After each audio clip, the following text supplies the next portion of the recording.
Hey guys, all right, I'm going to try to make this as concise as possible, but there's a lot of things to talk about. If you want to just go to the bullet points in the email instead and cut the conjecture, that's fine, I understand. But be that as it may, this video is specifically for singers. Whether or not you have sung with us in the past at any point, or whether or not you have an interest, that's really all that matters. And whether or not you are a part of Central Campus normally, that's since the only one we've got. If you are thinking at all about participating in any capacity with us as a singer, this pertains to you. If you have received this and that's not you, then you're welcome to just disregard it because, that's fine. Okay, so here's what you need to know first of all if you don't already. This was in the newsletter most recently. Return to in-person worship. In-person worship at Hope Lutheran Church will resume on the weekend of September 26th and 27th. Services will be held on Saturday at 4 o'clock p.m. contemporary and 6 o'clock p.m. on Saturday, and then Sunday at 8 o'clock and 10 o'clock a.m. All are welcome to join, but what you need to realize is that reservations are required for worship. Please call the church office to make your reservation. At this time, we will not be doing them online. And also, in case you didn't realize, they're minimizing the entire people inside the sanctuary per service to 100. So that has to include all the volunteers that are facilitating. So there's not a ton of seats. Okay? So you want to sing. If you want to sing, you need to understand that there will be a limited opportunity here and there to do that. And because things are not in person in the way they would have been in the past, we have to think of new, innovative, digital ways of doing that. So, I'm going to take back what I said about who's a singer. Yes, it's just people that are interested, but you need to be willing to accept technology and some new digital formats for doing things that are different than in the past. That's just the way of where we are right now, and there's nothing I can do to change that. I also don't have a timeline for when things will be back to whatever normal might become, whether or not you define that the way it used to be, or whether or not it's going to be some new version of normal. But in the meantime, I can't have more than 8 to 16 people socially distanced with masks for half an hour at a time, singing indoors at any given moment. So that means Voices of Hope, which is normally between 40 and 80, or cantata choir, or any of these other groups, even Brotherhood and Sisters, I can't have regular rehearsals with you guys.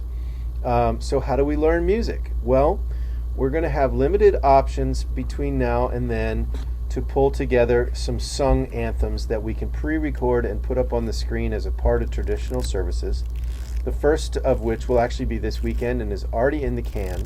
So if you were a part of that, thank you. And if you were not, then hopefully you'll watch it and see kind of what we did, how it looked. The next one is going to be this opening weekend when we go back live. But like I said, you can't be there because we have minimal numbers of people that are involved maximum numbers of people that are allowed in the sanctuary involved with the service. So we can't have a choir in there, so we're going to do it in advance. So if you want to sing with that group, here's what you need to know. The rehearsal is on September 22nd at 2 o'clock. The recording is on September 24th at 2 o'clock. And you're going to have to sign up on a Google document that I'll upload so that you can get your name on the list. If we have 8 married couples, then we can have a maximum of 16, but in all likelihood we'll have less than that, and hopefully we'll have a diverse enough group of people. We're going to do an arrangement of Make Me a Channel of Your Peace. It's just a 2-part anthem. It's relatively simple with track and accompaniment, so hopefully it will be familiar and not too difficult to learn on your own. I will have to get that out to you once I have that distribution list of who's interested. I'll have to get that out to you via email and other sources like we've done in the past so that you can log in and download the music, bring it already with you, and then also get accompaniments, MP3s.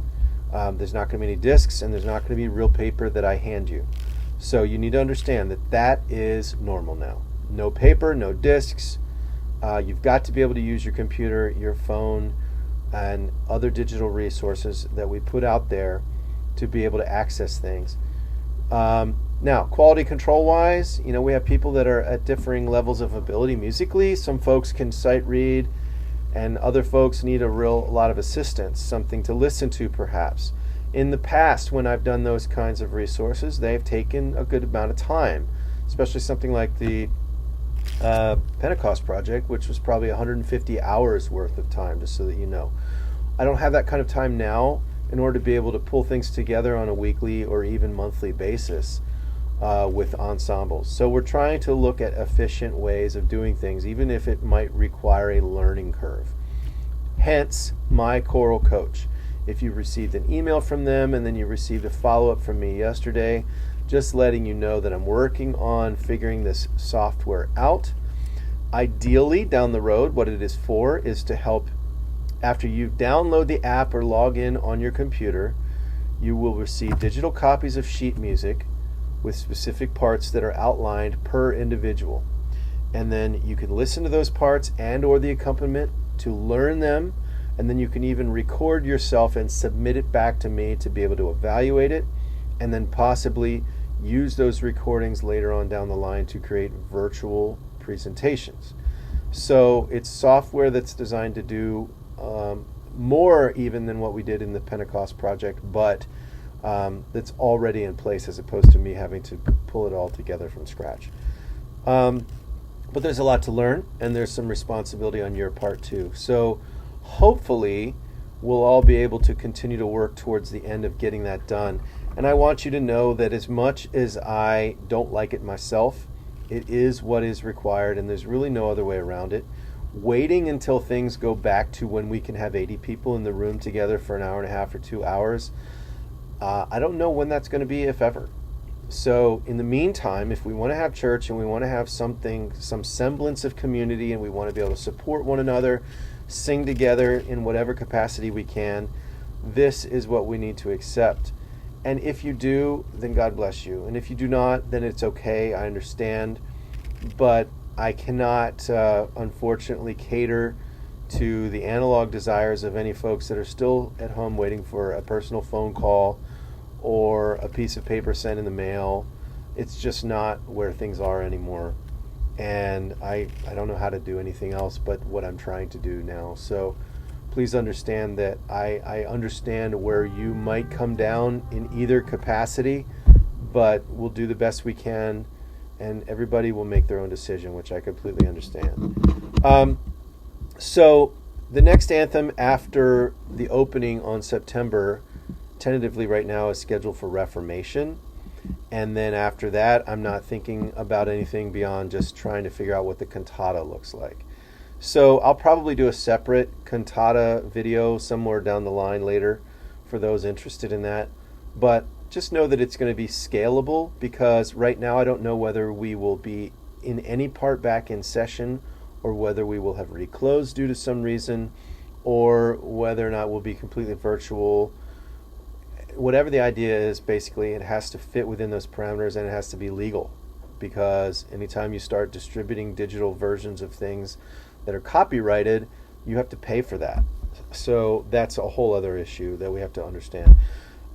So right now we're just looking at potentially Reformation after the final week of September. Okay. The only other thing I want to tell you about is what could throw off all of this. Obviously, if there's some kind of an outbreak and people get sick again, we may reclose at any given time, and that's not my decision. That's Pastor Mark's, the council's, whomever. I'm just a part of the team helping to disseminate the information we're given and make the best choice possible, and then execute that creatively. Obviously, I'm here to do whatever I'm asked to do as excellently as we can, given who I'm working with and what we have to do. So that's all ideally to the glory of God. I never want it to be for any other reason.